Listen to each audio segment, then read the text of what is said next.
Vou abrir aqui. Já estamos começando a ficar bom nisso. Apresentação de slides. Slide do começo. Ok. Opa. Aqui. Bom, pessoal, a qualquer momento, então, eu não enxergo vocês, tá? Por favor, me interrompam, tá? Se tiverem alguma pergunta, quiserem fazer alguma colocação, né? A gente está em poucas pessoas na sala, então fica tranquilo, tá? Bom, então, gravando, Thaís? Gravando. Sim, estamos gravando já. Ok. Bom, pessoal, então, sempre quando eu começo, eu gosto de agradecer a presença de vocês, né? A oportunidade de estar aqui. Sempre dizer que eu só sou um estudante de geometria sagrada, que eu não sou professor, tá? Então, eu tenho muitos assuntos que são abordados que eu não tenho um domínio completo, tá? Então, isso daqui é só uma forma, né, da gente compartilhar esse conhecimento.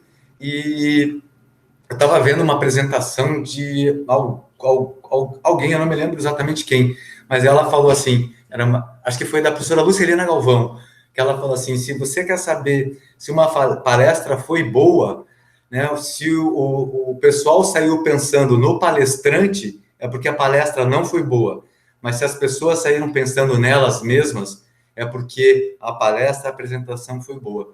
Então, eu peço que vocês não fiquem pensando no apresentador, mas em vocês. E como esse aprendizado que a gente está tendo pode contribuir, né, no nosso dia a dia, né, ou para o nosso ambiente, enfim, sempre buscando, né, a unidade por todo. Então, bora lá. Hoje, pessoal, a gente vai falar então sobre o número 3. Eu coloquei o torus e o número 3, 6 e 9, o triângulo e o tetraedro. O torus, ele tem sido uma constante nas apresentações, porque eles têm muito a ver, né, com o nosso processo de autoconhecimento, né, com a nossa integração com o planeta, com o todo, tá? Então, mais uma vez, eu encaixei o torus aqui, tá joia? Então, iniciando. É sempre importante a gente ter essa colocação logo no começo, né? Porque como a gente está trabalhando com uma chave, né? Que a geometria sagrada nada mais é do que uma chave, né? Para a gente interpretar muitas coisas na nossa vida. Então é importante a gente ressaltar isso, né? Que são símbolos, né? Que a gente está trabalhando, que a gente está trabalhando de uma forma metafórica, tá? Mas a gente também sabe que eles têm, né, uma energia por trás deles, né? Como foi falado ontem na apresentação, né, através do professor Rupert Sheldrake, né, que ele fala sobre os campos mórficos, de ressonância mórfica, como sendo até uma energia que a ciência ainda não comprovou, mas que já tem certeza que existe, né, e ela é eterna, que ela surgiu desde o início da formação do universo, com a gravidade, com campos eletromagnéticos, né, como a força eletromagnética, como a força atômica forte e fraca.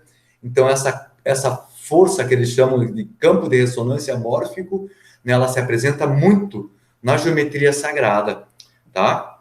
Então, vamos lá. Então, a geometria sagrada como chave, né? A gente começa a saber que existe algo além do que a gente percebe, que está agindo nos bastidores, além do físico. São leis sutis que harmonizam e regem tudo. Então, primeiro reconhecemos, né, essas leis, né, essas energias. E nós representamos simbolicamente elas e nos prostramos humildemente. Segundo, reconhecemos que temos em nós esses atributos do sagrado, essas leis atuando em nós também. E terceiro, né, reconhecemos no sagrado a nossa unidade com o todo. Bora lá. Então, Maia, né, falando dessa manifestação na forma dessas leis sutis, né, elas se representam como Maia, também que é a ilusão, né, que é a causa de múltiplas formas. Bom, este mundo é como uma encenação teatral, uma espécie de traje de fantasia para essa energia que está anterior à forma. A natureza, ou o mundo objetivo, assume várias formas pela manipulação de Maya, o desejo que ilude. São palavras do Sri Satyasai Baba. Esse mestre também amo ele. Bom, pessoal, eu trouxe essa sugestão aqui, tá? Para a gente começar a praticar esse exercício, tá? Para a gente começar a buscar, a enxergar, né, a realidade por trás da forma. E uma das maneiras que eu tenho praticado, que eu tenho visto que tem dado certo, para começar a enxergar algumas coisas que estão além daquilo que a gente está enxergando, é começar a não mais olhar para a forma, mas o vazio que existe entre elas. Então, quando eu observo na natureza, né, uma árvore, os galhos da árvore, eu não me prendo mais nos galhos, mas na forma que existe entre os galhos, né? Então, existe muita coisa escondida nisso, né? E isso também é uma chave da gente, para a gente começar a enxergar além da realidade, né? Isso a gente pode aplicar, nossa, de inúmeras maneiras na nossa vida, né? Com relação aos nossos relacionamentos, no nosso trabalho, no nosso ambiente, né? Poxa, às vezes a gente está na sala e alguma coisa incomoda a gente na sala, mas, poxa, está tudo tão bonito, são objetos tão bonitos, mas o espaço entre eles, né, tá nos mandando mensagens, né? E como a gente chegou finalmente, né, no número 3, no tetraedro, no triângulo, né, que são a primeira manifestação, né, no mundo material, né, da geometria. Então, eu trago essa provocação, tá? Para todos nós. Bora lá. Então, começando, então, finalmente a apresentação, tá? A gente vai falar sobre o número 3, o torus, o número 3, 6 e 9, o triângulo, o tetraedro e os sólidos de Arquimedes. Tá? Eu esqueci de colocar lá no títulozinho, mas os sólidos de Arquimedes vai ser só uma pequena apresentação, tá? Dos sólidos de Arquimedes. Eu não vou entrar em questões filosóficas nem metafísicas, tá? Então, bora lá. Bom, esse slide vocês já viram de outras apresentações, mas é importante a gente sempre relembrar também, né, que os arquétipos, né, dentro dos números e seus conceitos, né, os números também são arquétipos, né, e eles transcendem o tempo e o espaço. Para a gente entender a geometria sagrada, a gente tem que entender os arquétipos dos números. E o número 3 tem muita coisa, tá? Essa apresentação, eu achei que eu dava conta de fazer em 2 dias, entrei pelos canos, porque é muita informação para trazer, tá? Então, eu já peço até desculpas que eu não consegui abordar tudo o que tem a respeito do número 3, do triângulo, do tetraedro. Então, ficou assim, vai faltar muita informação aí, mas se como é só um círculo de estudos, né, a gente não tem a obrigação de estar, né, abrangendo tudo que tem a respeito. A gente vai construindo isso até nas próximas apresentações. Bom, o que é um arquétipo, né? Arquétipo é um entendimento universal de um símbolo. O símbolo tem mais um significado que uma palavra, né? O símbolo, na verdade, ele traz mais que um significado que uma palavra, né? Ele tem algo além do que a palavra. E o emblema já é um conjunto de símbolos. Então, o símbolo é alguma coisa que tem muito mais informação, né, do que a forma, o simples desenho. Né? Ele conversa com o nosso inconsciente, né, ou com o nosso subconsciente. O símbolo é muito bacana, e é um arquétipo, né? Então, bora lá.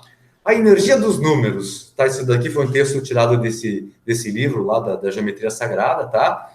Então, além da simples qualidade a nível ideal, os números estão impregnados por uma qualidade, de tal maneira que a dualidade, a trindade ou a tétrada, por exemplo, não são simples compostos de 2, 3, 4 ou 6 unidades, mas sim um todo ou uma unidade em si mesma, cada uma delas com suas correspondentes propriedades. O 2, por exemplo, considera-se uma essência original, da qual procede e em que se fundamenta na sua realidade, o poder da dualidade. Tá? Então, entendendo que cada número, né, a gente não está vendo o número como sujeitos matemáticos ou como entidades matemáticas, mas como energias ou como propriedades em si próprias. Tá? Então, vamos lá. Achei isso aqui bem simpático, lá que está nesse livro, a Numerologia e o Triângulo Divino, né, que ele fala sobre as propriedades do número 3, né? Então, o 3 combina as qualidades do 1 e o 2. é uma vibrante, fascinante e diversificada, contendo as qualidades da manifestação e da autoexpressão. O íon, que começa a existir do zero, procurou assegurar sua individualidade sobre o um e sentiu a atração de outro sobre o dois. Agora, desperta para a necessidade da interação social. 3 é a necessidade de comunicação, de se envolver na pura alegria de viver, através da sua exuberante reação à vida. O 3 é radiante e transmite entusiasmo a todos. O 3 é extrovertido, cujo magnetismo pessoal atrai outros e os inspira a se expandirem e crescerem. É o ator que possui uma apreciação inata pelo prazer, romance, arte e beleza. A sua imaginação criativa permite que tudo seja possível. Por esse motivo, é envolvido em muitas emoções e experiências. O 3 é amigável e expansivo, empenhando-se na sociabilidade e na variedade. Se qualquer um dos números pudesse ser chamado de despreocupado, seria o efervescente 3. Ele traz essas palavras aqui: expansivo, sociável, dramático, comunicativo, diversificado e criativo. Pessoal, isso daqui é um conceito dentro da numerologia, tá? Eu não entendo nada de numerologia, mas eu achei bem interessante na pesquisa trazer esse conceito dele. Bom, agora dentro da geometria sagrada, né, o número 3, ele é a soma do par e do ímpar. Pelo arquétipo do 3, entendemos que tudo na vida tem um ponto em comum. São polaridades unificadas por um terceiro ponto de vista. É um lado, seu oposto e o caminho do meio. É até tese, antítese e a sua síntese. Então, engraçado como a gente lendo isso, né, a gente sempre vem a imagem do triângulo. E a gente vai falar bastante dele mais para frente. Bom, são as 3 cores primárias que formam todas as outras cores dentro do espectro de cores. Bom, a cor, né, dentro dessa de buscar trazer o número 3, né, de uma outra maneira de explicar. Então, a cor seria o emocional, a forma seria o físico e a geometria seria o causal, né? As moléculas têm esta afinidade, mas todos atuam em todos os corpos por ressonância. Bom, isso daqui já seria a manifestação dessa energia do 3 na matéria, tá? Então, a cor, já, por exemplo, se eu botar um triângulo vermelho, né, um triângulo já tem uma forma geométrica, que é o causal, tá? Mas se ele for vermelho, ele já vai estar trazendo essa parte emocional, porque para apresentar uma cor, né, eu necessito que ela tenha um ambiente, né, um espaço onde que ela esteja contida, né? E a forma, ela tem a ver com o lado físico. Então, o triângulo, como a gente vai ver mais para frente lá, ele também tem muito a ver com a forma humana, né? Também como o pai, a mãe e Deus. Bom, tem bastante coisa. E as moléculas têm essa afinidade, né, no sentido de que eles entram em ressonância, né, com aquilo que está dentro de nós, tá certo? Bom, na música, o 3 ele se manifesta como ritmo, sendo o corpo, né, que dança, a melodia, a alma e a harmonia sendo o espírito. Então, na música a gente tem ritmo, melodia e harmonia. Então, o ritmo sendo o corpo, a melodia a alma e a harmonia o espírito. O om, o dó, mi, sol, dó. Tudo que é harmônico trabalha no nível espiritual. Bom, a gente vai entrar agora aqui já direto na trindade fundamental que está por trás de todas as tradições. O Pai, a Mãe e o Filho, Isis, Osíris, Horus, próton, elétron e nêutron, os 3 estados da matéria e da consciência, que é o consciente, subconsciente e inconsciente. Bora lá. O número 3. Deus, onipotente, Pai Criador, onipresente, Filho, amor, e onisciente, Mãe, Espírito Santo e inteligência. A mônada, a ponta do triângulo equilátero é o Pai. A linha esquerda é a Mãe, representa a origem de todos os contrastes da natureza, onde o bem e o mal se bifurcam. A linha direita é o Filho, e a base é o plano da natureza natural, onde a natureza se apresenta.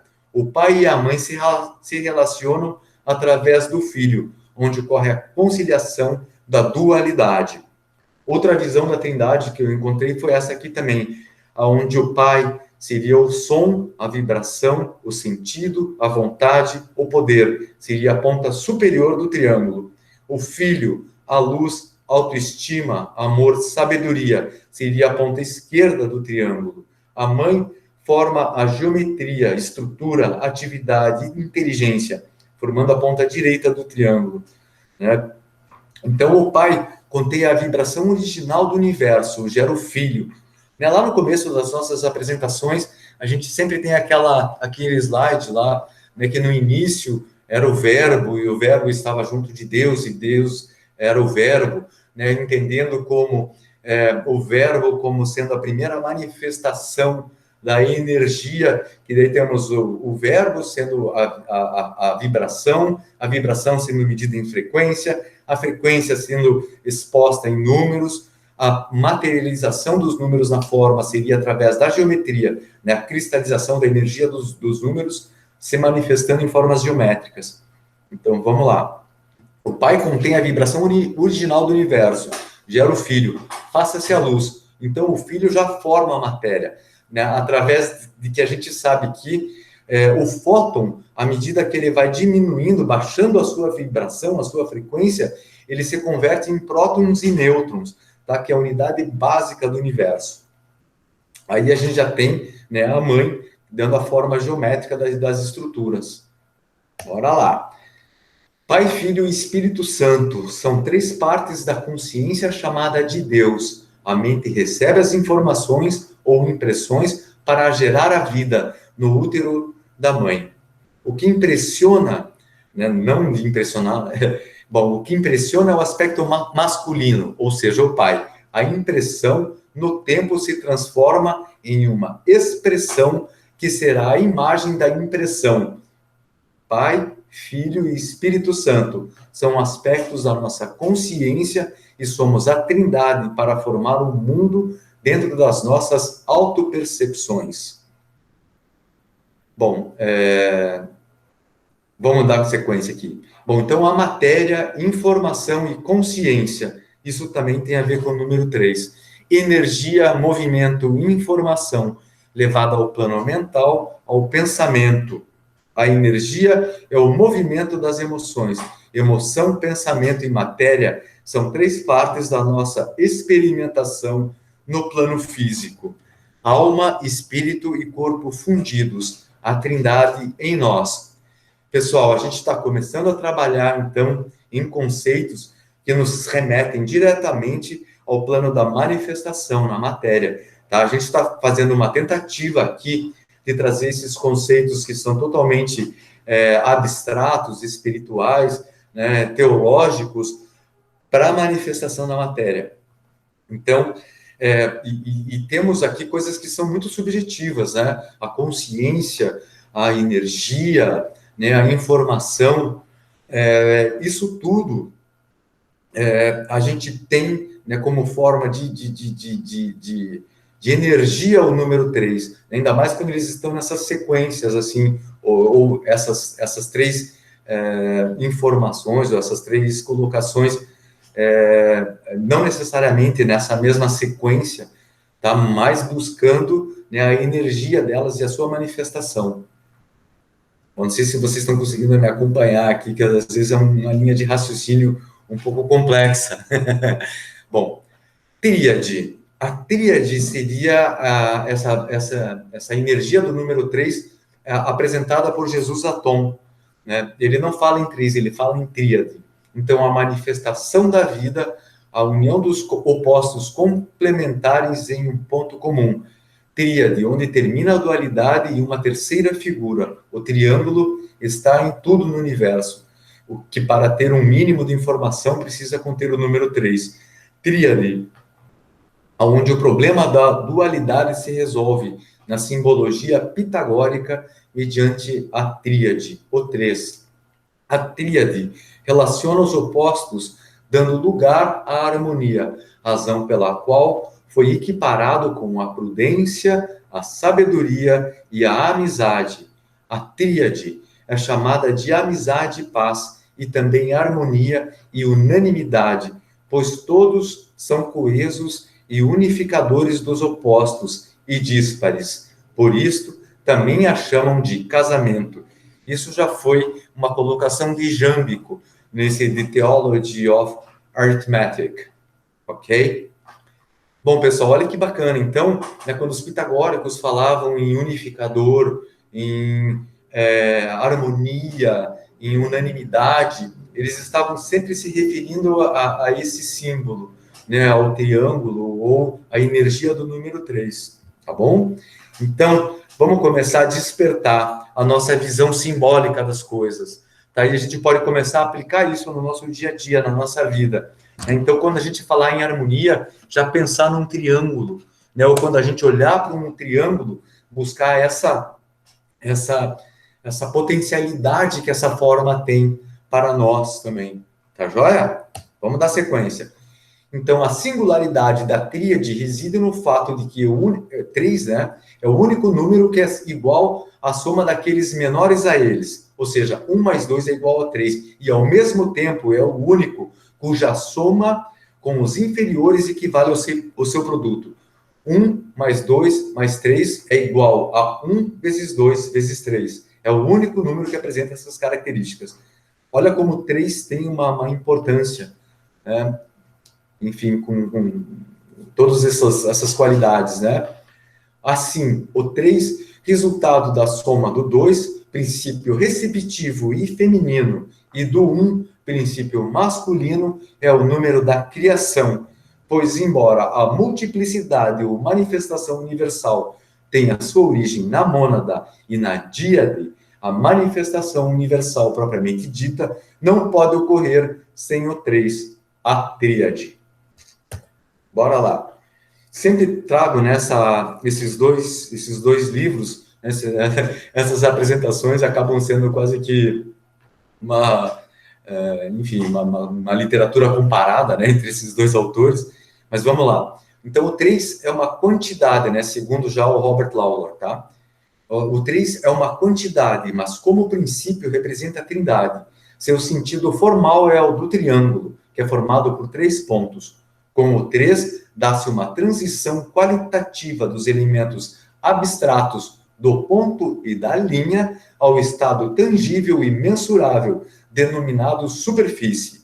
Na Índia, o triângulo era chamado a mãe, pois é a membrana ou canal de nascimento através do qual os poderes transcendentes da unidade e sua divisão inicial numa polaridade devem passar para entrar no reino manifesto da superfície. O triângulo atua como mãe da forma. Bom, pessoal, se vocês se lembrarem, lá na nossa primeira apresentação, que ontem acabou sendo até tema da apresentação de ontem, a gente viu que o triângulo, né, é a primeira forma geométrica possível, né, e ele determina um plano. Né? Então, essa outra linguagem aqui, essa outra colocação aqui do Robert Lawler, como o triângulo, né, tem todos esses potenciais de manifestação na forma, né, através do 1 e do 2, e da Vesica Piscis também, né, porque dentro da Vesica Piscis, a gente tem o triângulo, né, então a Vesica Piscis sendo o 2, né, a representação também do início da separação, né, do 1 para a dualidade, né, tem o triângulo. Bom, bora lá. O Yin e o Yang também são 3. Né? Quando a gente olha para essa imagem, normalmente a gente só enxerga 2, né? Mas olha só, o Yin e o Yang são 3. O positivo, o negativo e o todo. O 3 e o 6 representam cada lado do Yin. E o 9 é a transformação, a curva entre eles. Vemos o universo em termos de dualidade, porque só vemos os efeitos e não o todo. É a causa, o efeito e o todo que isso gerou. Bora lá.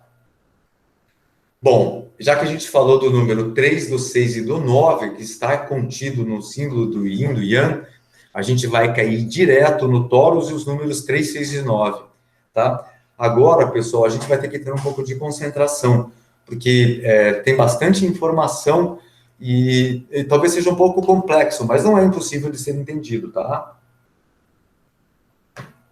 Bora lá. Toros e os números 3, 6 e 9. Bom, na ciência da anatomia, da matemática do toros, existe um padrão que se repete. 1, 2, 4, 8, 7, 5, tá? Os números 3, 6 e 9 não estão neste padrão.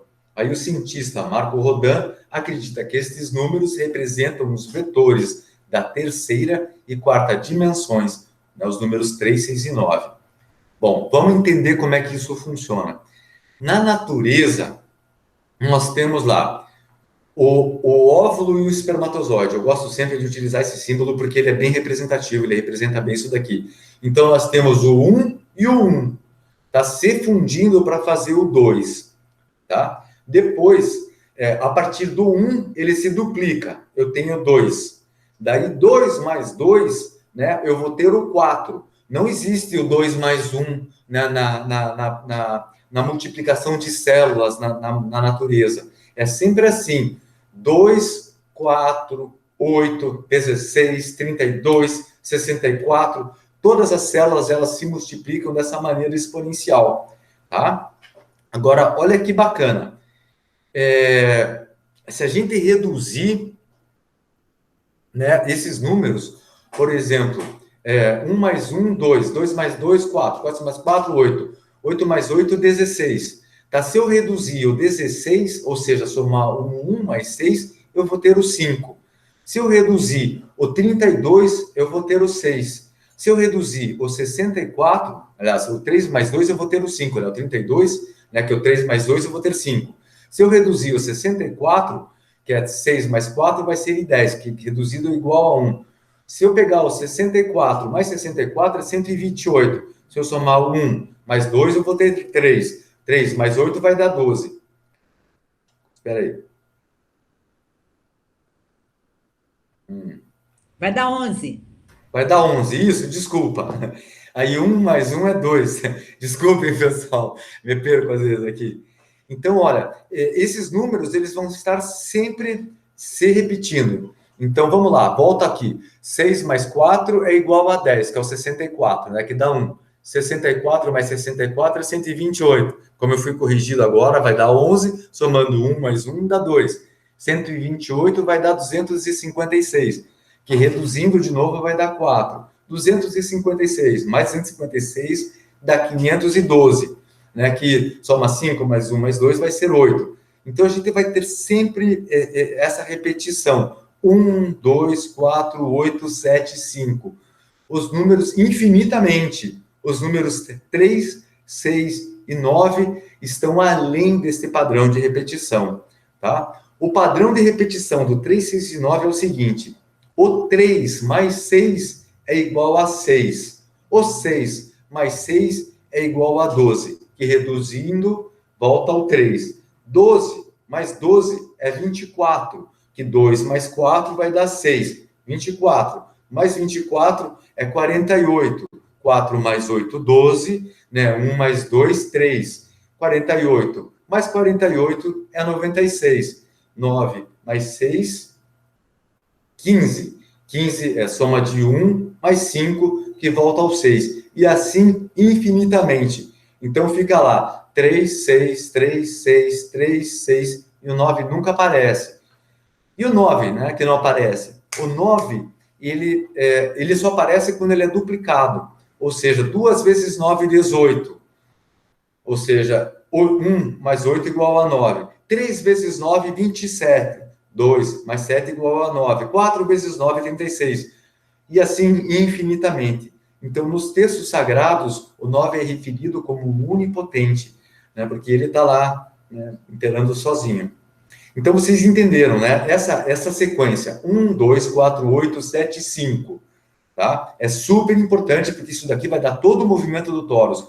Os números 3, 6 e 9, eles já vão gerar todo o movimento da energia desses números, de acordo com isso daqui.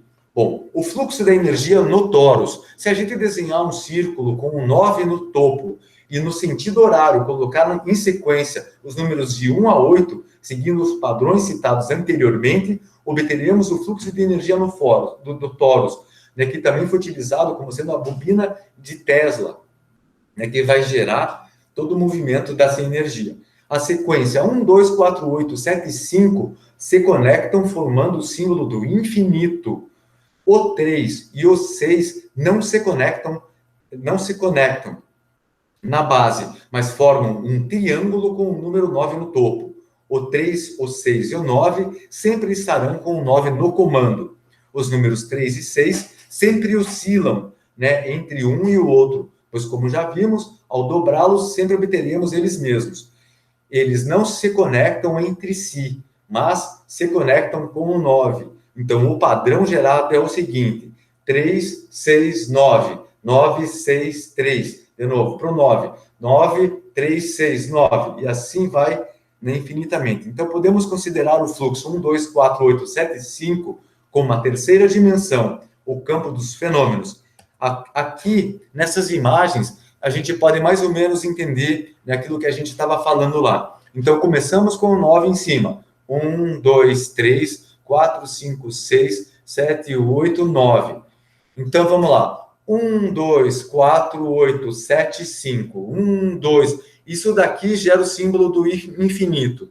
Tá? O número 3, 6 e 9, eles ficam dando essa rebatida. 6, 9, 3, 9, 6, 9, 3... E o 6 e o 3, eles até podem se conectar pela base, tá? Mas se eles não se conectam, eles ficam fazendo esse movimento. Então, o número 3, ele está regendo o número 1, 2 e 4. O número 6 está regendo os números 8, 7 e 5, fazendo com que todo esse movimento de energia aconteça dentro do torus, tá?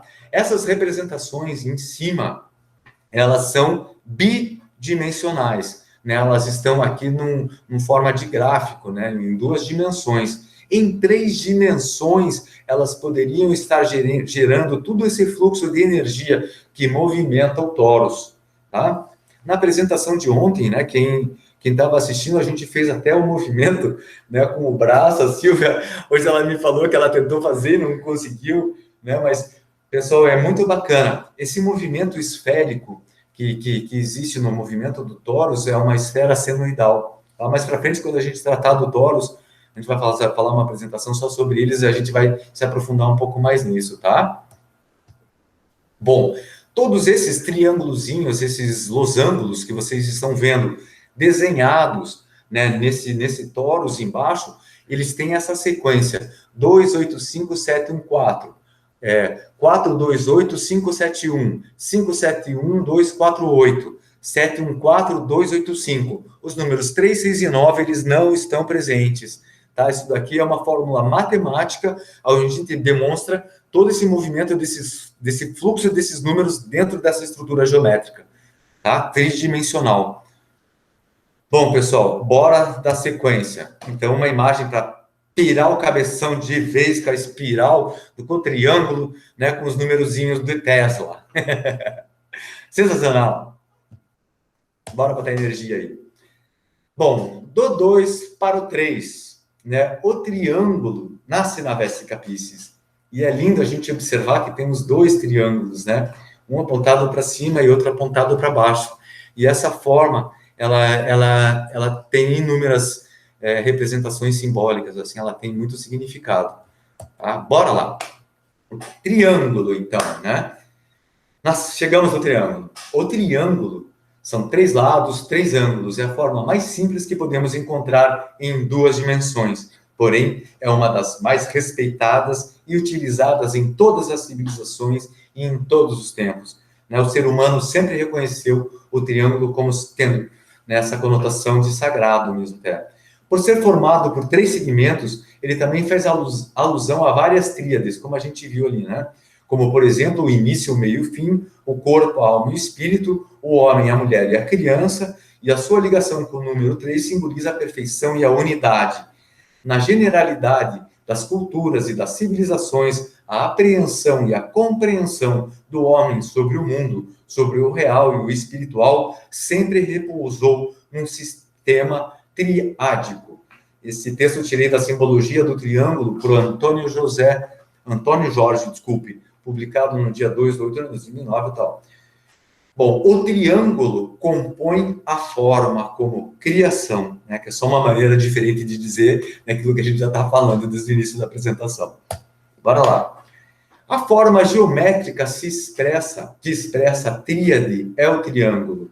Como você pode constatar, o 3 é sua expressão geométrica. O triângulo constitui o princípio de todas as figuras, o primeiro padrão geométrico da vida, pois o triângulo é a primeira figura plana na geometria que intervém na formação do mundo em 3 dimensões, o mundo dos sólidos geométricos.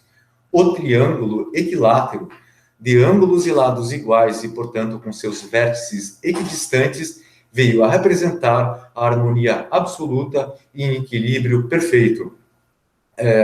Isso daqui que o Jesus Zaton está falando é exatamente o que Platão fala lá com Critias, puta, me fugiu o nome agora do livro dele, eu estava lendo essa semana, a Silvia até me mandou, né, várias fotos, Timeu, de Platão. Ele estava conversando, enfim, são diálogos, tal, de Critias, e ele fala, né, o triângulo equilátero, né, como sendo a harmonia absoluta, essa do equilíbrio perfeito, representando até uma imagem de Deus, né? E daí ele faz uma alusão que se a gente repartir esse triângulo equilátero no meio, nós teremos 2 triângulos, né, que tem um ângulo reto aqui embaixo. Então ele fala assim que o homem poderia ser representado com esse triângulo equilátero partido ao meio, buscando, né, todo esse outro lado para se transformar, para ser íntegro novamente, né, para chegar na sua divindade, né, como ser humano. Isso é muito bacana. Bom, pessoal, isso daqui são algumas informações que eu vou trazer para vocês também que estão dentro dos triângulos, que é super importante a gente entender justamente por aquilo que a gente estava falando antes, né, para a gente começar a identificar isso na nossa vida. Então, qualquer estudante sério da geometria sagrada que queira aprender a matemática da forma física ou a linguagem universal das formas e padrões deve compreender as informações contidas nos triângulos. Vamos lá. O número dos triângulos, né? Eu coloquei aqui como NT, tá? Os triângulos, a gente pode dividir um triângulo em vários outros triângulos, tá? Então, o INT1 seria um único triângulo, que ele também pode ser representado por uma única esfera. O NT2, que seria o triângulo de número 2, né, ele já tem 3 esferas. Tá? Então, se eu pegar 3 esferas, né, eu consigo formar um triângulo.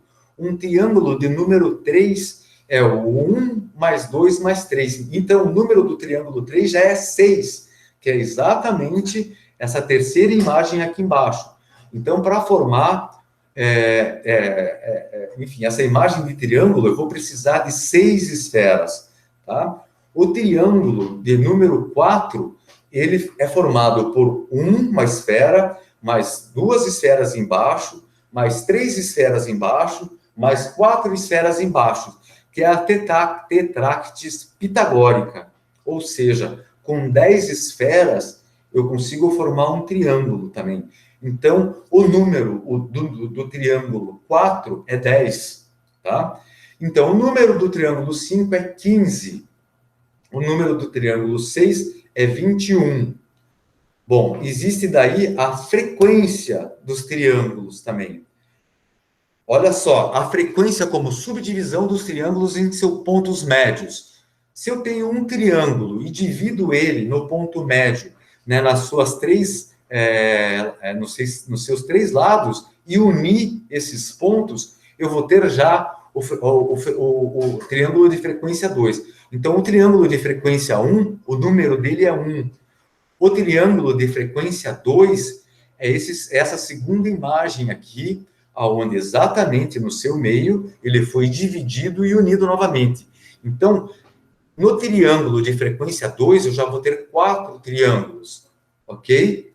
No triângulo de frequência 3, cada lateral do triângulo eu vou dividir 2 vezes, tá? Então, no triângulo de frequência 3, eu vou ter 9 triângulos dentro dele. Vamos contar juntos, 1, 2, 3, 4, 5, 6, 7, 8, 9. No triângulo de frequência 4, eu vou ter 16 triângulos dentro. Como que eu chego nele? Eu dividi primeiro a lateral no meio, depois eu dividi o meio no meio novamente. Então, eu vou ter, né, enfim, 16 triângulos dentro de um triângulo de frequência 4. E isso é bacana, né, porque eu posso imaginar isso como sendo esferas também, né, dentro desses triângulozinhos, e há uma relação direta entre a frequência dos triângulos e a frequência dos quadrados, que a gente vai ver no nosso próximo encontro no mês que vem. E, como a gente estava conversando com a Vilma antes, eu vou fazer o possível para que eu mostre para vocês a formação de mandalas belíssimas através dos quadrados mágicos, onde a gente, através da distribuição dos números de 1 a 9 ou de 1 a 16, e unindo eles depois na sequência, né, natural, que é 1, 2, 3, 4, 5, 6, 7, 8, 9, a gente começa a formar figuras, desenhos, que quando a gente olha, eles parecem uma coisa meio estranha. Mas à medida que a gente vai rotacionando, né, esses triângulos e esses quadrados com essas divisões, eles vão formando mandalas belíssimas, tá? Eu vou preparar isso para a nossa próxima apresentação, tá joia? Bom, pessoal, então a gente viu nesse slide anterior o número do triângulo, tá? E aqui a gente viu a frequência dos triângulos, tá certo? O número do triângulo, entendendo como a quantidade de esferas, né, que a gente dentro dos triângulos, e a frequência do triângulo como a divisão, né, ou a subdivisão dos triângulos nos seus pontos médios. Tá joia? Bom, triângulos em superfícies curvas. Ó, o triângulo de uma frequência, de frequência 2, frequência 3 e frequência 4. Se a gente começar a aplicar essa frequência de triângulos em superfícies curvas, a gente vai poder ter a utilização deles na formação de domos, tá? Eu acho que isso aqui começa a ficar um pouco complexo para essa altura do campeonato, mas se a gente observar um icosaedro. Um icosaedro seria um triângulo de frequência 1, mas ele, ao mesmo tempo, é um pentágono, tá? Então, uma frequência, triângulo de uma frequência num domo, ele estaria formando um icosaedro. E, a partir daí, um triângulo de frequência 2, que já são 4 triângulos, ele já teria essa outra forma geométrica aplicada numa superfície curva, tá? Isso, pessoal, a gente está falando em grandes superfícies. Agora, na física quântica, essa Planck Spherical Units, ele também é subdividido em triângulos de frequências, tá? Aonde que a gente pode observar, olha que bacana que é isso daqui, essa superfície esférica, unidade esférica de Planck, eles também estão associando com o horizonte de eventos dos buracos negros. Só que, como ele está em medidas Planck, e Planck é uma medida que é utilizada, né, na física quântica, e a física quântica trabalha com unidades que são subatômicas, tá?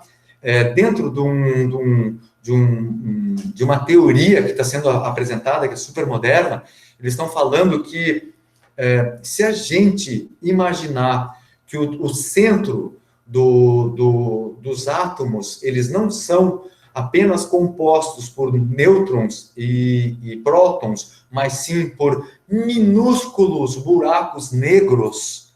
Olha que coisa maluca. A gente consegue unificar as leis universais. Caramba, vamos lá. A gente tem 4 leis universais. Lei gravitacional, a lei eletromagnética, força gravitacional, força eletromagnética, força atômica forte, força atômica fraca. A força atômica forte e a força atômica fraca, elas não se aplicam na física do cosmos, tá? Esse é o grande problema da física atual, é essa unificação do macro com o micro. Se for aplicada essa teoria de que existe um buraco negro, né, dentro do núcleo do átomo, ele extingue a força atômica fraca e a forte. Por quê? No núcleo do átomo, nós temos os prótons. Os prótons são carregados de força eletromagnética positiva. Se a gente pegar dois ímãs e colocar positivo com positivo, eles vão se repelir. Então, como é que a gente vai conseguir ter no núcleo do átomo, né, dois materiais carregados positivamente colados um no outro? Tá certo? Então, se a gente colocar um buraco negro minúsculo lá no centro, a força gravitacional desse buraco negro vai manter essas duas forças positivas unidas. E com isso, a gente extingue a força eletromagnética forte, que está mantendo coeso, né, os prótons do núcleo do átomo. Tá? Então, olha como é importante a gente entender os triângulos em superfícies curvas em níveis subatômicos, né, em níveis quânticos, tá certo? Se não tiver, depois vocês me perguntam dentro do que eu entendo disso, que não é quase nada, eu vou tentar explicar, tá? Bora lá. Voltando para os triângulos, agora para o triângulo maçônico, tá? A gente encerrou ali a parte de frequências e números de triângulo. Pessoal, isso dá para a gente ir muito longe, tá? Futuramente, quem sabe a gente não faz, né, uma outra reunião para falar só sobre esses números de frequências de triângulos. Tá? Então, bora lá. O triângulo maçônico.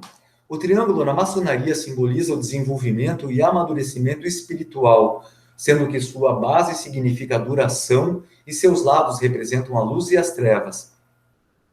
Ele também simboliza a fé, a esperança e a caridade.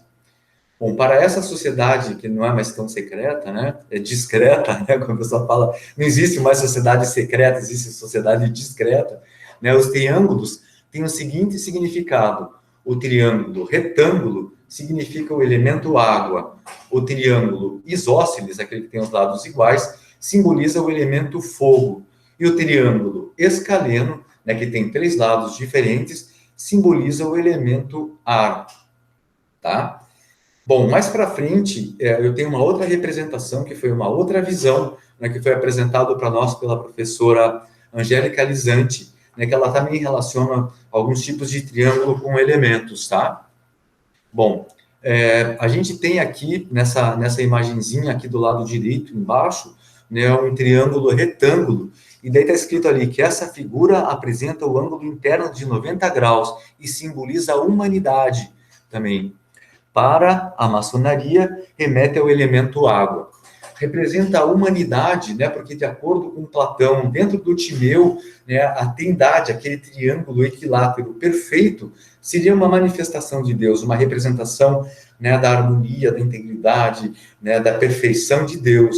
E a humanidade seria só metade. A gente está buscando, né, dentro desse plano divino, né, formar esse triângulo equilátero. Bora lá. Outro símbolo, né? Esse daqui já está no livro do Jesus Atom, tá? Bom, esses 2 triângulos, né, que a gente viu ali também dentro da Vesica Piscis, né, um apontado para cima, um para baixo. Então, esses 2 triângulos equiláteros, um apoiado sobre a sua base e o outro invertido, manifestam, portanto, a relação harmoniosa dos opostos, sintetizando o famoso axioma hermético, como é acima, assim é abaixo. Em sua unidade, são a expressão gráfica da lei do equilíbrio universal e, igualmente, a expressão da vida, porque a gente já viu, né, porque ele está representado lá dentro da Vesica Piscis, da onde, né, começa a nascer. Saindo aqui de dentro da Vesica Piscis. Tá viajando. Bom, pessoal, isso daqui, então, foi um print screen que eu fiz lá da aula da professora Angélica Lizanti, tá? Ela já mostra que o triângulo isósceles representa o elemento fogo. Ah, não, tá igual lá. Esse triângulo escaleno ar e o equilátero a terra, tá? A gente só não tinha lá naquele slide da maçonaria o equilátero, né, que aqui ela fala que o triângulo retângulo, elemento água, isósceles, fogo, escaleno, ar. Aqui, isósceles, fogo, escaleno, ar, retângulo, água e o equilátero, a terra. Quem sabe se não seria a manifestação do plano divino aqui na matéria. Bora buscar o equilátero na nossa vida. Bom, outros símbolos relacionados aos triângulos. O triângulo equilátero para cima. Com os 3 lados iguais, ele representa o masculino, né, apontado para cima, o masculino e o elemento fogo. Para muitos povos antigos, como, por exemplo, os praticantes da alquimia, para os povos hititas, simbolizava saúde e bem-estar, além de estar atrelado ao sol e à fertilidade. Para os maias, representava a montanha sagrada na arte Pueblo. Triângulo equilátero apontado para baixo. Ele significa o símbolo da mulher. Ele representava o órgão genital feminino na Índia. Na Grécia e Roma antigas. Como símbolo da mulher, ele representava o órgão genital feminino na Índia, Grécia e Roma antiga. Também simbolizava o elemento água. Bom, triângulo ponta com ponta. Quando 2 triângulos eram colocados ponta com ponta, eles simbolizavam o masculino e o feminino, a terra e o céu, quando se tocam. Os 2 triângulos, né, com as bases, né, mas apontando cada um para um lado, ele representa o crescente e o minguante da língua, da língua da lua. Desculpa. O crescente e o minguante da lua. E essas 2 formas, né, desses triângulos equiláteros, um apontando para cima e um apontando para baixo, colocados um do lado do outro, né, ele formarão um paralelogramo de 4 lados, ou um quadrado modificado. Bom, pessoal, eu fui botando as imagens dos triângulos aqui, o que eu encontrei, tá? Agora a gente tem os triângulos na alquimia.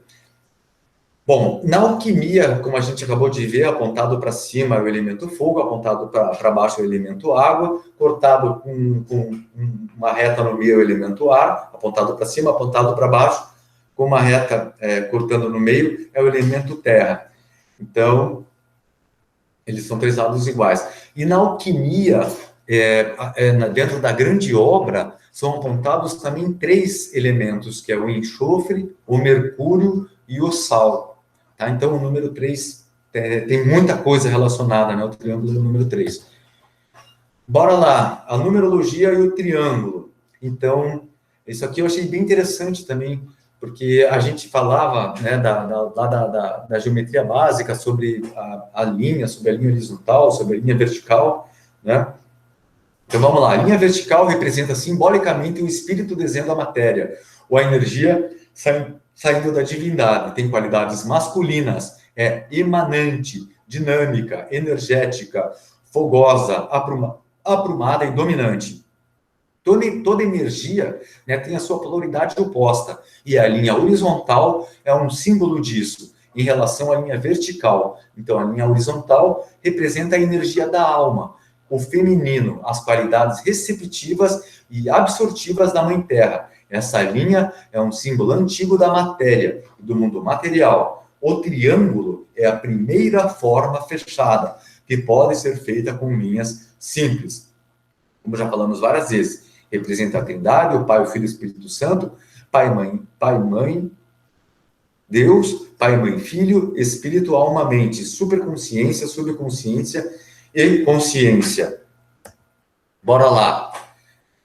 Numerologias e o triângulo divino, tá? Em 2 triângulos entrelaçados, né? No diamante do filósofo, na estrela de Davi, né, que é essa mesma forma, a geometria envolve o axioma, assim como em cima, assim embaixo. Somos feitos à imagem de Deus. O triângulo superior do diamante do filósofo é o Pai, Mãe, Deus, que é refletido no triângulo inferior invertido, por Pai, Mãe, Filho. O triângulo superior é o mundo espiritual e o triângulo inferior é o mundo material. A divindade superior é refletida no mundo material inferior.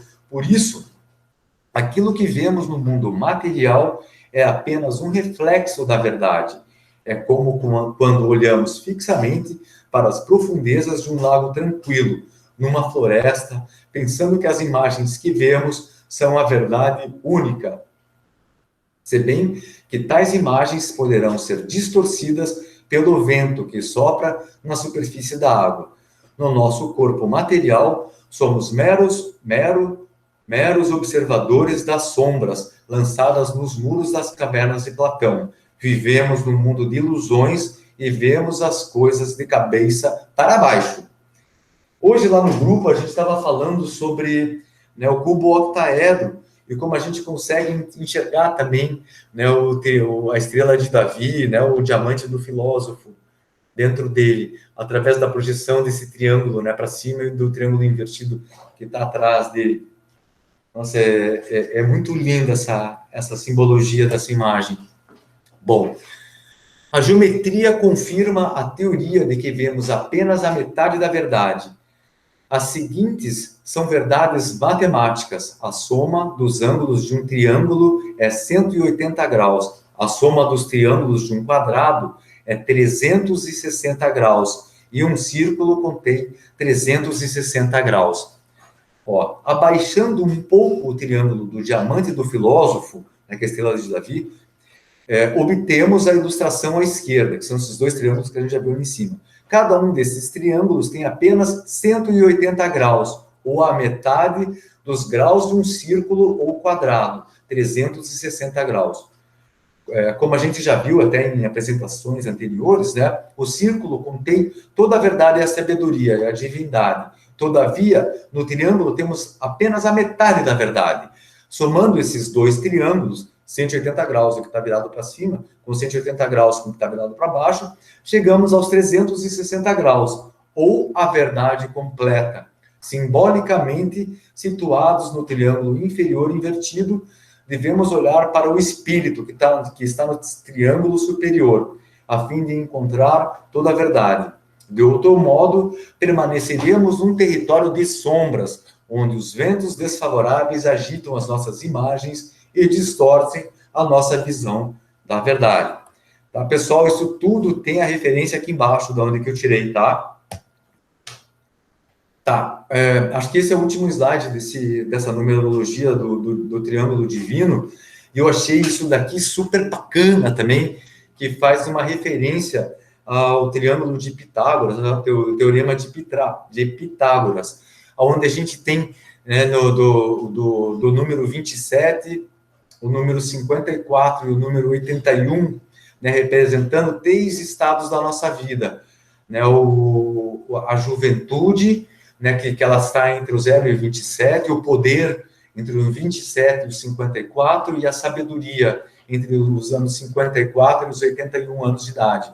Né, e cada um desses quadrados relacionados a um elemento também. Né, a juventude relacionado com a água, né, onde a gente é muito envolvido pelas nossas emoções, né, o poder relacionado com o elemento terra, quando a gente está trabalhando realmente, né, trabalhando ativamente, né, na matéria, tal, realizando as coisas, então, relacionado com o elemento terra, daí o nosso espírito sendo o elemento fogo, né, que chega, né, no nosso trabalho, enfim, no nosso corpo para que a gente viva, e a sabedoria como elemento ar, né, quando a gente já passou por todas essas fases e chegamos já nesse momento, né, de começar a ir para um próximo plano, né, e o ar sendo essa conexão, né, da Terra com, né, o plano superior. Eu espero que vocês estejam me acompanhando, que é muita informação, né, cada uma desses slides dá para a gente fazer, nossa, discorrer durante muito tempo. Tá, mais um símbolo relacionado ao triângulo. Esse a gente vê na nota do dólar, na maçonaria, né? Eles relacionam aos Illuminati, mas, pessoal, esse símbolo, ele é muito anterior a isso tudo, e ele tem uma conotação muito bonita, né? Que seria a onisciência, né, de Deus, que é o olho divino que tudo vê. E esse olho, né, com o triângulo, com o olho dentro, nos remete novamente à Vesica Piscis, né, que a gente tem a formação do triângulo dentro da Vesica Piscis, mas a Vesica Piscis em si tem a forma do olho, né? Então, a luz sendo formada dentro da Vesica Piscis, na saída, né, dos dois círculos, e formando o triângulo, que é a manifestação da matéria, e novamente, né, a Vesica Piscis dentro do triângulo. Porra, isso vai infinitamente, isso é fractal, né? É muito bacana. Bora lá, nó celta, né, que também nos remete ao triângulo. Dessa vez, ele já na unidade, né, do círculo. Vamos lá. Esse popular símbolo da cultura celta é representado por um nó que não tem começo nem fim. Ele representa, portanto, a interconectividade da vida, a eternidade, o nascimento, a morte e a reencarnação. O nó celta é também utilizado como um amuleto contra os espíritos malignos nesta cultura e, portanto, serve para um símbolo de proteção para muitas pessoas. Né? Novamente, nos remetendo ao triângulo. Tetraedro. Que horas são, pessoal? Nossa, são... Caramba, já deu quase 1 hora. Mas já estamos da metade para o fim, tá? Bom, eu peço desculpas a quem já viu as apresentações, porque eu não trouxe muitas informações a respeito do tetraedro, porque acho que dentro da nossa proposta aqui já tem bastante informação, né? Aquilo que a gente sempre apresenta. Então, só vamos relembrar o que o tetraedro nos diz, tá? Dentro da geometria sagrada. Bom, o tetraedro tem 4 faces, 4 pontas, tá aqui o bonitinho. 4 faces, né? São 4 triângulos formando o tetraedro. São 4 pontas. 1, 2, 3, 4. Ou a gente chama também na geometria de vértices. 6 arestas. 1, 2, 3, 4, 5, 6. Tá? 720 graus.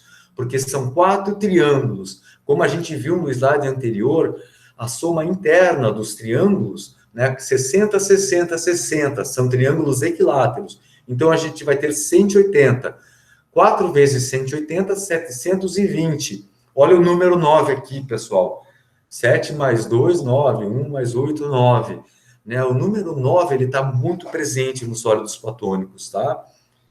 Vamos lá. O número relacionado ao tetraedro, 1. As letras A, J e S. A cor é o vermelho. O elemento é o fogo. Elementais do fogo, né, são as salamandras. A estação do ano, verão, no sentido, é a visão. Eu sempre repito isso, porque uma vez que ele está representando o fogo, né, o fogo nos traz a luz, nos traz a visão, nos traz a sabedoria, né, que seria... na verdade, os nossos desejos, né? No mito da caverna, a simbologia do fogo que está projetando, né, as sombras na parede, o fogo seria os nossos desejos, né? E a sombra na parede é a ilusão, né, que os nossos desejos geram, né, na nossa realidade, enquanto que a sabedoria verdadeira, né, o sol que está brilhando lá fora da caverna do Platão, né? Então, vamos lá. O sentido relacionado ao tetraedro é a visão. No corpo, ele vai trabalhar o impulso elétrico do coração com o cérebro. Né? Se ele está aqui para cima, ele vai trabalhar isso. O reino relacionado a ele é o reino animal. Com o chakra, ele está relacionado ao plexo solar, que é o nosso centro de poder pessoal. Pessoal, os sólidos platônicos, acho que é importante repetir isso, dentro do pessoal que trabalha com a biogeometria quântica, tá, que trabalha como sólidos platônicos, como instrumentos de terapias vibracionais, eles são totipotenciais, tá? Eles deverão ser utilizados no local do corpo que apresentar desequilíbrio de acordo com as suas características inerentes, né? O tetraedro, eu já vi em algum lugar, talvez esteja até nesse próximo slide, que se ele estiver apontando para cima, tá aqui, ele está tirando o fogo. Se ele aponta para baixo, ele está colocando o fogo. Alguém abriu, gostaria de falar alguma coisa? Uma pergunta? Ok, vou dar continuidade.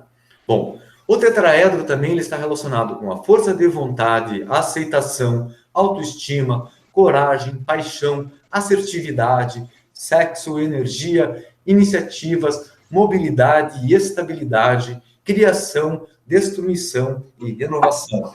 Pessoal, estabilidade, porque o tetraedro é a forma geométrica mais estável dos 5 sólidos platônicos. Se eu fizer uma pressão aqui em cima, ele não se deforma. Em qualquer um dos vértices, né, que eu fizer uma pressão, seja lateralmente, ele não se deforma, ele é extremamente estável. O que já não acontece com o cubo.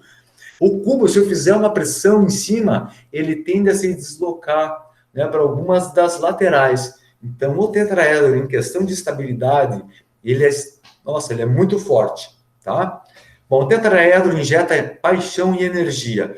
Na meditação, o tetraedro gera o equilíbrio natural entre o corpo físico e o espiritual. A gente já viu, de acordo com todas as características que o triângulo apresenta, imagina isso vezes 4, né, que são 4 triângulos no tetraedro. Bom, uso. O sólido pode ser utilizado virado para cima, né, tirando o fogo, ou virado para baixo, colocando o fogo. Então, ele pode ser utilizado para tirar um pelo encravado ou inflamação. E assim, né, eu vi o pessoal uma vez fazendo isso, um cara que estava com pelo encravado na barba, e a pessoa fazendo assim para tirar, apontando a ponta do tetraedro ali. Engraçado, porque assim ele vai estar injetando fogo, né? Em uma inflamação, normalmente, né, a gente usa assim, né, para tirar a febre. Então, ele tiraria a febre eu não sei, tá, pessoal? Eu só vi eles utilizando para tirar o pelo encravado assim, e me veio agora, assim, de uma forma meio intuitiva, para tirar a febre da testa, usar um tetraedro apontado para cima, né, para que ele tire a febre. Eu usaria, na verdade, para tirar a febre, o icosaedro, que ele é o elemento água. Bom, mas enfim. Pode ser usado para tirar pelo encravado e inflamação. Ele trabalha bem no triângulo prânico, tá? Que é o timo, né, a mãe, o baço, o pâncreas, que é o pai, e o fígado, que é o filho. Né? Ao contrário aqui. Trabalha bem as questões vasculares, venosas e cardíacas. Se colocado nos pés, faz seguir o caminho, né? Tetraedro é o fogo, ilumina, que traz a visão, né? Para que siga o caminho. Tetraedro estrelado gera o Merkaba, ou veículo de luz que gira em sentido contrarotatório. A gente vai falar muito rapidamente do Merkaba um pouquinho mais para frente ali. Bom, pessoal, todos nós já fomos um tetraedro lá no início da nossa formação, né? Logo que a gente se formou, como a gente viu na matemática lá do Toros, né? Então, o espermatozoide formou o óvulo tal, que daí virou o 2 virou 4. Quando nós somos 4 célulazinhas, né, no início da nossa formação, ainda zigotos, nós temos essa formação que está aqui do lado esquerdo embaixo. Mas, se unirmos o centro de cada uma dessas esferas, nós teríamos o tetraedro. Então, o tetraedro também é a evolução da realidade em consciência. Na verdade, desculpem, eu estava escrevendo as coisas, isso daqui era para estar lá na frente. Mas nós já fomos tetraedro, né? O certo seria assim, a nossa evolução, né, de tetraedro para um toros, né, que todos nós já fomos toros também, né, quando a gente chega na fase de mórula, somos 516 células, se não me engano, aí a gente já começa a ficar disforme, né, só que o universo não aceita essas coisas disformes, né, então o que ocorre? Ocorre uma invaginação dos polos, né, e nós formamos o tubo neural, né, então todos nós já fomos um toros, mas já fomos também um tetraedro. Bom, pessoal, dentro da geometria molecular, tá, o carbono necessita de 4 ligações para ficar estável, e ele sempre vai gerar também um tetraedro, tá? Então, a gente tem a visão aqui molecular das ligações atômicas, né, do átomo do carbono com os átomos do hidrogênio, tá? Meu professor de química falava assim que o carbono gosta de ficar de 4, que ele precisa ficar de 4. Tá, bora lá. Tetraedro também, a gente tem essa representação super simpática, né, que os bombeiros adoram, né, como uma forma educativa de mostrar que o tetraedro é fogo, né, que o oxigênio mais o calor, mais o combustível vai gerar uma reação em cadeia, né, que vai pegar fogo mesmo.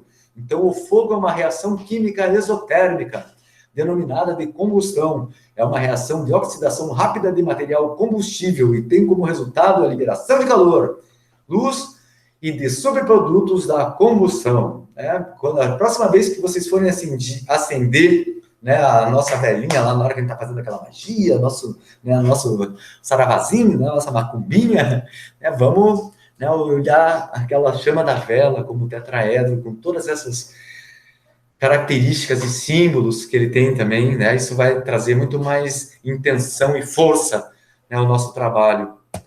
Bora lá. isso daqui é muito legal. 4 tetraedros formam um octaedro. Se eu for pegar 4 tetraedrinhos desse, tá? Colocar um em cima e um em cada ponta embaixo, eu vou formar um octaedro, tá? Eu não sei se vocês conseguem ver daí, mas aqui eu tenho, ó, 4 partes, né? Que tem 4 partes em cima, 4 partes embaixo, e eu vou ter uma pirâmide em cima, uma pirâmide embaixo, né? Formando um octaedro. Mas esse octaedro, né, é formado por 4 tetraedros, e ao mesmo tempo eu tenho um tetraedro, tá? Com um octaedro, tá certo? Se a gente olhar isso daqui de longe, né, não sei se daí a gente vai conseguir ver, eu vou ter também aquele triângulo, numa projeção, né, bidimensional, o triângulo de frequência 2, né? Acho que assim fica. Bom, enfim, isso aqui, se for bidimensional, eu vou ter um triângulo de frequência 2, porque aqui no ponto medial, tá, eu vou estar formando mais um triângulo, tá certo? Bora lá. Pessoal, eu acho que esqueci de colocar aqui, esqueci. Fico devendo para vocês. Mas existe também a frequência dos tetraedros, também, que são números super importantes dentro da geometria sagrada. Que mesmo, assim como o triângulo tem o número do triângulo, NT, né, e tem a frequência do triângulo, FT, também tem do tetraedro, tanto os números quanto as frequências. Eu acabei não colocando, é muita informação. Pessoal, também outra coisa que estava esquecendo de falar para vocês, né, o tetraedro é o elemento fogo, né, e o octaedro, dentro dos sólidos de Platão, é o elemento ar, né, e sem o oxigênio, sem essa alimentação do fogo, a gente não vai ter a manifestação do fogo, né, e olha que interessante, né, que dentro do tetraedro, que é o elemento fogo, nós temos contido o ar, né, o elemento ar que vai estar alimentando esse fogo, tá? Então, só voltando aqui, a gente precisa, então, do oxigênio, a combustão e o calor. Tá bom. Pessoal, vamos lá para os sólidos de Arquimedes. Tá? Isso daqui são outros poliedros, né? Ou seja, são manifestações tridimensionais dos polígonos. Tá? Esses sólidos de Arquimedes, existem apenas 13, tá? Que são sólidos arquimedianos, e todos são obtidos por operações sobre os sólidos platônicos. Tá? Eles podem ser obtidos por meio de uma sucessão de cortes, chamados de truncaturas. Bom, o que é uma truncadura, né? Bom, denomina-se poliedro truncado ou poliedro de Arquimedes, aqueles poliedros platônicos, na qual fazemos cortes em seus vértices. Estes cortes devem ser polígonos regulares. Observação truncado sucessivamente de um sólido platônico, a gente vai obter o seu dual. Vamos explicar. Vamos pegar aqui o nosso cubo octaedro. Cubo octaedro não é um bom exemplo, porque, na verdade, ele é uma esnubificação. Putz, qual que eu poderia fazer aqui, ó? Esse daqui é o octaedro truncado, tá? Pessoal, desculpa. Essa parte daqui, que é um hexágono, tá? Ele tem 6 lados. Se eu puxar uma linha, tá, de cada um desses vértices, tá, e juntar aqui no centro, dessa forma, por incrível que pareça, eu vou obter um octaedro. Então, este octaedro truncado foi obtido a partir desse corte feito em cada uma das suas... Deixa eu pegar um octaedro ali rapidinho. Aqui. Tá? Então, vamos lá, observando aqui melhor. Se eu pegar e cortar essa pontinha da pirâmide aqui, tá? Eu vou obter 6 lados, porque eu tenho 1, 2, 3, 4. Desculpa, o truncamento aqui é diferente. Ele está aqui assim, ó. Olha, até encaixa certinho. Ó, pessoal, não sei se vocês conseguem ver. Então, essa forma foi obtida pelo truncamento da ponta da pirâmide aqui do octaedro, tá? Então, na hora que eu trunquei aqui, A pessoal, isso sempre acontece comigo nessa apresentação. Na hora que eu estou construindo, que eu estou fazendo, eu me acerto. Mas na hora que eu vou apresentar, rola essas confusão. Mas pode acreditar que isso aqui está certo, de alguma maneira. Tá? Bora lá, então. Os demais, né, o cubo achatado e o dodecaedro achatado são obtidos pela esnubificação, né, de outros sólidos platônicos. Aqui esse eu consigo explicar bem, porque é bem fácil. A esnubificação nada mais é do que a gente pegar a forma geométrica, né, que está formando aqui, por exemplo, o cubo é formado por seis quadrados. Então, se eu pegar 6 quadrados e afastar eles, né, e der uma rotacionada e colocar eles em pés, eu vou formar o octaedro, o cubo octaedro. O cubo octaedro é formado por 6 quadrados, tá? E 8 triângulos. Mas esses 8 triângulos, eles são formados, vamos ver se vocês conseguem contar comigo. 1 quadrado, 2 quadrados, 3, 4, 5, 6. Eu simplesmente abri o cubo, rotacionei, né, fiz um giro de 45 graus nos quadrados e gerei esses triângulos, tá? Então, por aqui, acho que vocês podem observar bem que o quadrado, ele está em exatamente 90 graus, aqui com esse quadrado aqui de baixo. Esse aqui de cima, né, por mais que pareça, né, que ele está numa outra curvatura, que ele tem um outro ângulo aqui, mas ele está em 90 graus em relação à base, tá? Isso daqui. Tá joia? Bom, acho que vocês conseguiram me entender.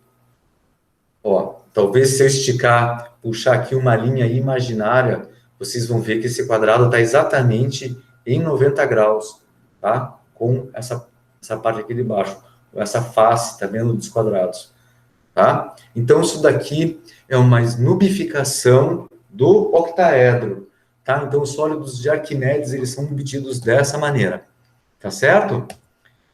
Bom, pessoal, aqui tinha a explicação mais fácil.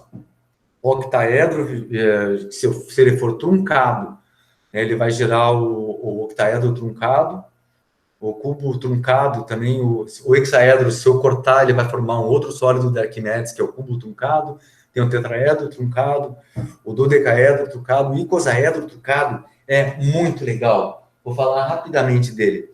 Esse daqui, ó, cadê? Ele estava em algum lugar aqui. Está lá. Pessoal, cadê? Ah, esse daqui, ó. Não, não é. Bom, pessoal, deixa quieto. Então, os sólidos de Arquimedes são obtidos dessa maneira. A gente vai ter oportunidade de falar um pouco melhor desses sólidos de Arquimedes quando a gente falar sobre a rede de consciência crítica, que é um icosído decaedro, tá? Existe também esse outro sólido de Arquimedes aqui, que ele é formado por hexágonos e pentágonos, que é o icosaedro truncado, que é essa forma aqui, que é a nossa bolinha de futebol. Nessa forma, pessoal, existem infinitas informações, só pelo fato dele ser feito por hexágonos e pentágonos, tá? Eu vou fazer mais para frente, a gente faz uma apresentação falando deles, daí mais aprofundadamente, tá? Bom, pessoal, então aqui são sólidos de Arquimedes, dessa maneira super superficial. Tem os poliedros estrelados também, que a gente pegar simplesmente o poliedro e puxar nessa proporção, dentro da proporção áurea, né? Que a gente estava falando até no grupo, que se pegar um cubo, por exemplo, aqui na estrela, no Merkaba, né? Que eu também esqueci de falar lá, que tem o octaedro aqui dentro. O Merkaba é formado pelo octaedro, na verdade, por 8 tetraedros. Deixa eu voltar rapidamente ali, desculpe. Ó, então, o Merkaba, ele é formado por 8 tetraedros. Aqui dentro, eu tenho o octaedro. Cadê o octaedro? Tá aqui. Ó, o octaedro. Se eu formar um tetraedro, né, em cada triângulo desses, eu vou obter o Merkaba também, tá? Então, vamos voltar para cá. E ele não deixa de ser, né, um poliedro estrelado, um octaedro estrelado também. Tá joia? E são formas belíssimas, né, que a gente consegue ter.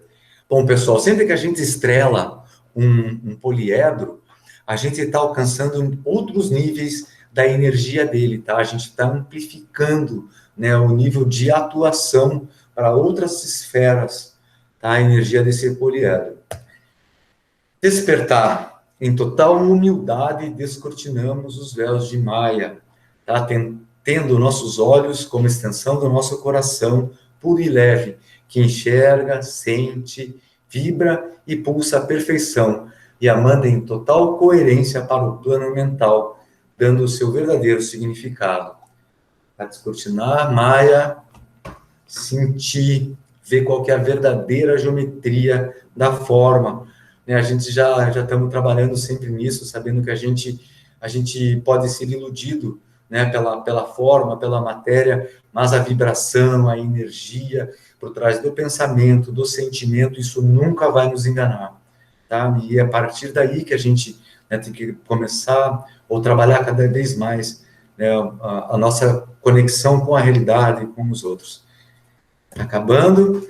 Então, essa é a nossa jornada. A gente veio do Uno, estamos voltando para ele. Explodiu o cabeção em serviço. Alegria e gratidão, pessoal. Em total humildade. Esse é o símbolo arcturiano da gratidão. Ele está carregado com essa energia, né? Gratidão, pessoal. Aqui são as referências, tá? Que eu utilizei para fazer. Enfim, se vocês conseguiram me acompanhar, como é que ficou aí? Foi longe, né, pessoal? Conseguimos entender, sim. Opa! Parar a apresentação, deixa eu parar aqui. Pronto. Aí. Bom, pessoal, alguém gostaria de fazer alguma pergunta, fazer alguma colocação? Eu queria só colocar uma...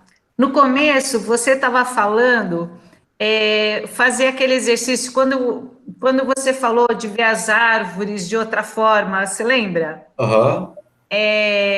Teve um curso que eu fiz de desenho, e foi muito interessante, que você desenha a parte de fora, não o desenho, sabe? É muito doido. É muito interessante.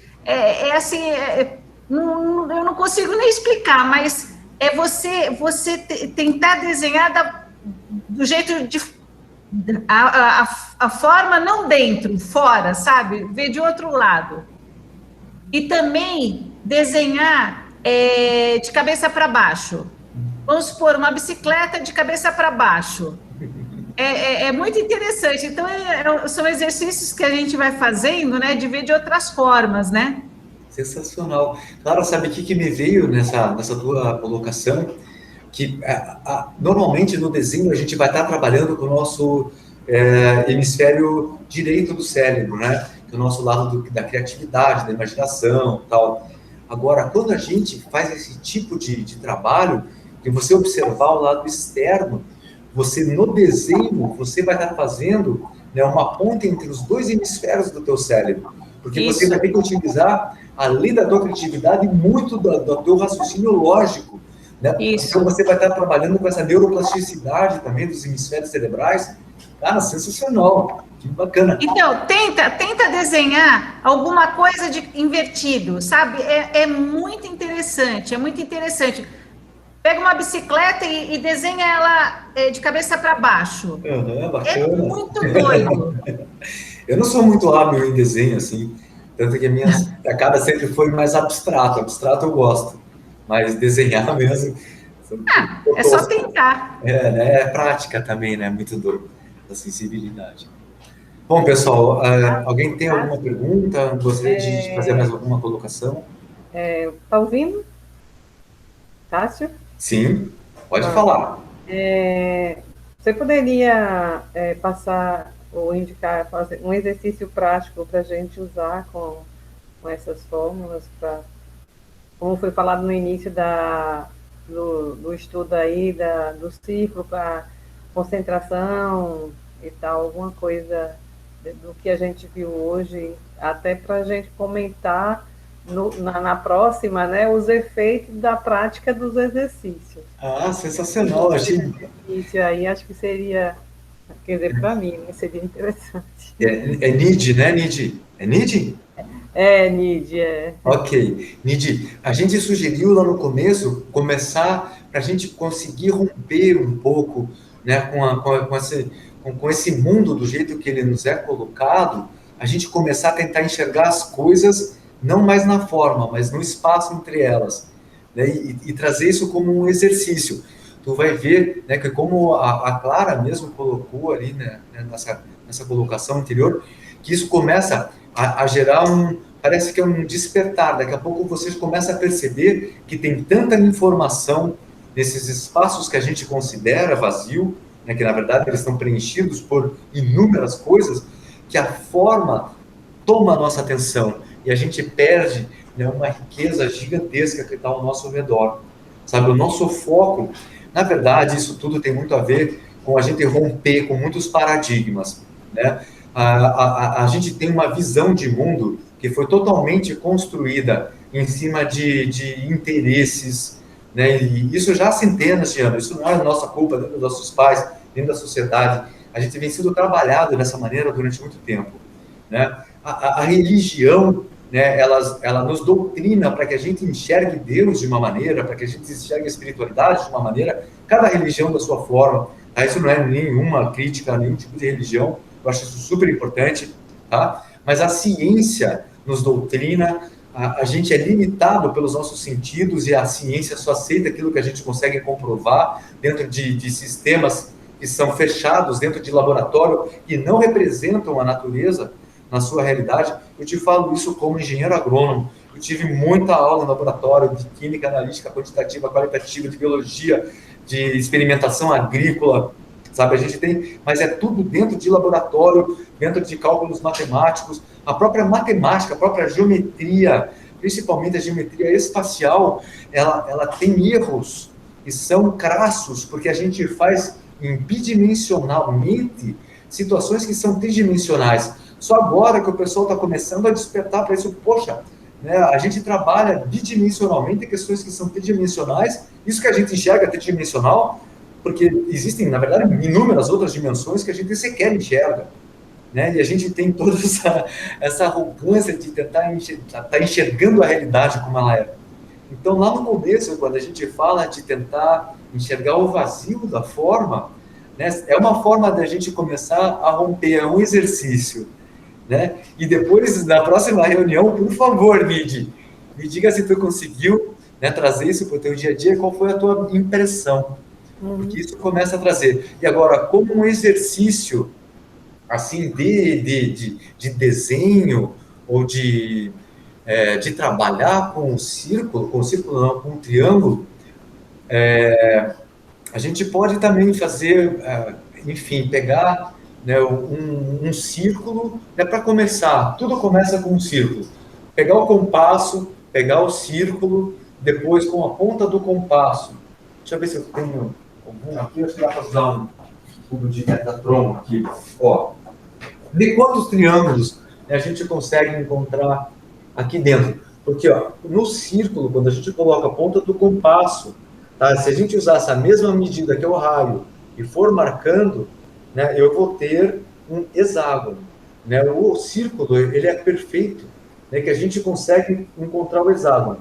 Se eu unir, né, todas essas pontas, eu vou ter aqui 6 triângulos, tá certo? Aí a gente pode começar a brincar. Ó, aqui eu tenho um outro triângulo, aqui eu tenho um outro triângulo, formando a estrela de Davi, né? E começar enquanto está desenhando, né, fazer essa conexão, né, com a tua sensibilidade, né, com o que essa forma representa para você, né, e começar a utilizar isso.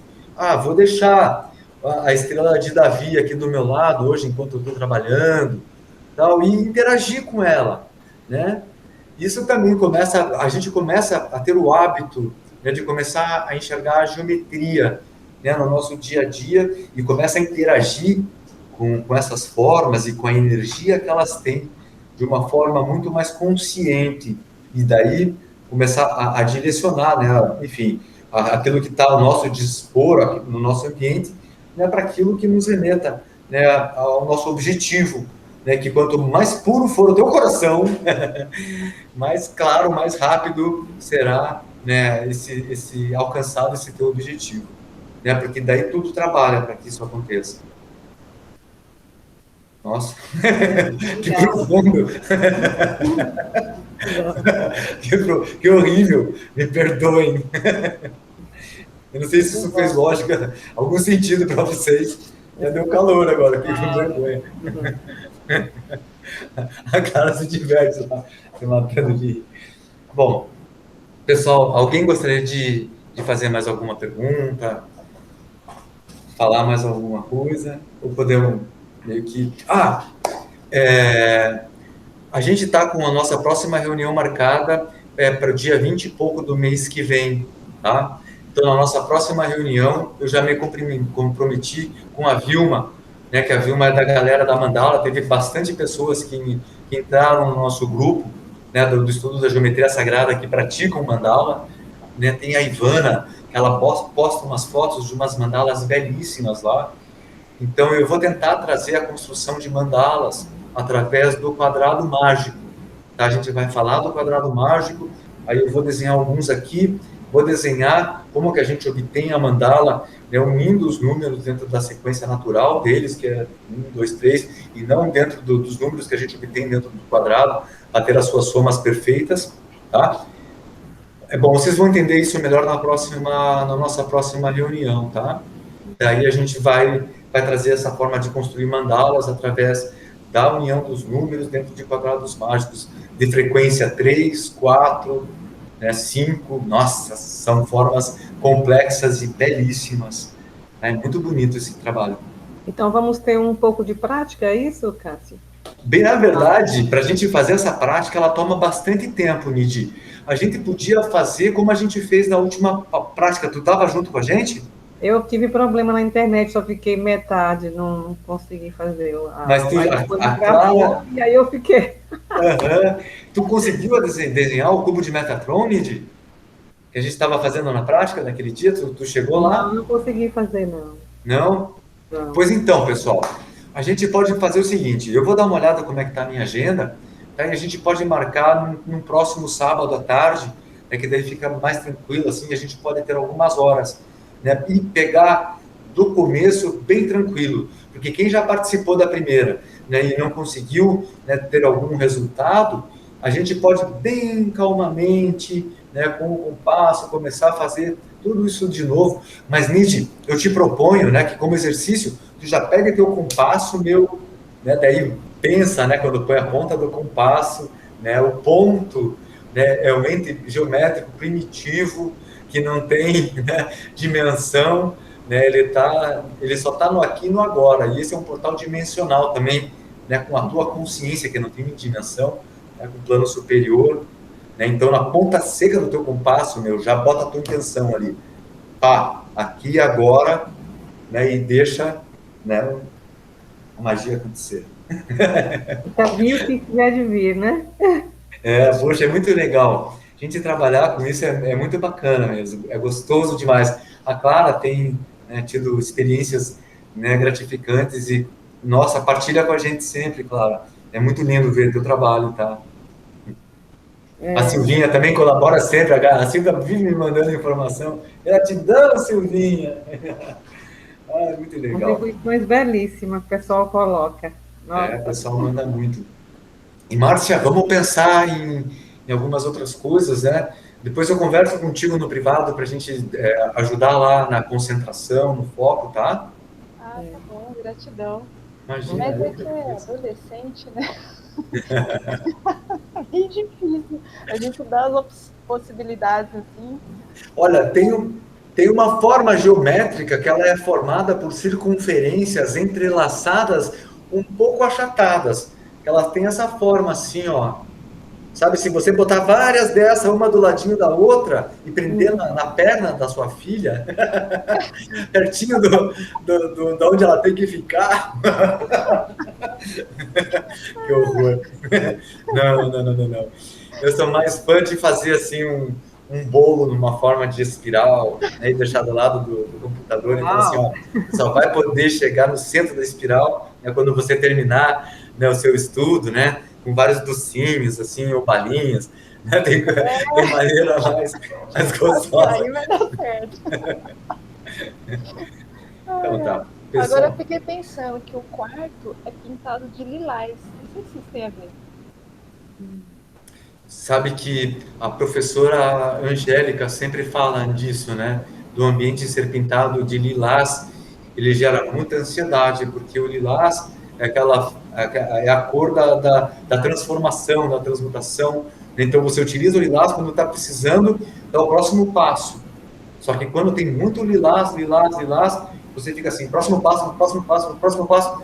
Aí isso gera uma ansiedade, né? Porque você já não tem mais o que mudar e você quer mudar e de repente você muda até sem ter aprendido aquela lição, né? Porque isso gera necessidade, né? O lilás, ele tem essa coisa da transformação, da transmutação, do próximo passo. Eu vi eu não sei até se não foi a Angélica que falou, que trabalhava num lugar onde tinha crianças autistas e, enfim, crianças que tinham uma percepção diferente da realidade. E daí no centro do pátio tinha uma coluna, e eles pintaram essa coluna de violeta, um violeta forte, assim, achando, vamos trazer, né, alegria, tal, movimento. Só que as crianças começaram a ter alguns surtos, né, porque aquela coluna trazia, assim, um movimento tão forte que elas chegavam até a sair do seu normal, assim. Bom, tenta, de repente, mudar a cor do quarto, quem sabe? Pinta de branco. Eu ia perguntar assim, porque agora elas vão trocar as camas, né? Mudar. Aí vocês estavam falando da cor, a Vilma estava falando da cor, aí me bateu isso. Falei assim, será que é a cor da parede? Porque é tudo lilás? Eu fiquei assim pensando se a cor também está influenciando isso. Não sei. Vamos pintar para ver também. Isso, faz depois você conta pra gente. Eu acho que o que vale, né, Márcia, é que a gente está buscando sempre melhorar, né? E deixar o ambiente melhor também. Pinta. Faça isso, pega a tua filha, pergunta que cor que ela quer, que não seja lilás. Ela sugere, assim, um branco, né, uma cor mais clarinha e tal, e daí ajuda. Bom, quem sabe, né? Eu não sou, né, também. Quem sou eu, né? Obrigada. Bom, mais alguma coisa? Márcia, Ok, estamos encerrando, então, Thaís? Márcia, deixa eu só dar um alertazinho, porque tem muita gente que pintou o quarto de gesso, e de gesso não, de gelo. E gelo é uma coisa que pode trazer muito... Será que está na época? Enfim. E gelo é uma coisa que traz muita depressão, às vezes, sabe? Então, evita o gelo também. Desculpa, Ok. não ouvi só a primeira coisa que você falou. Você falou só do gelo ou não? Foi só do gelo mesmo.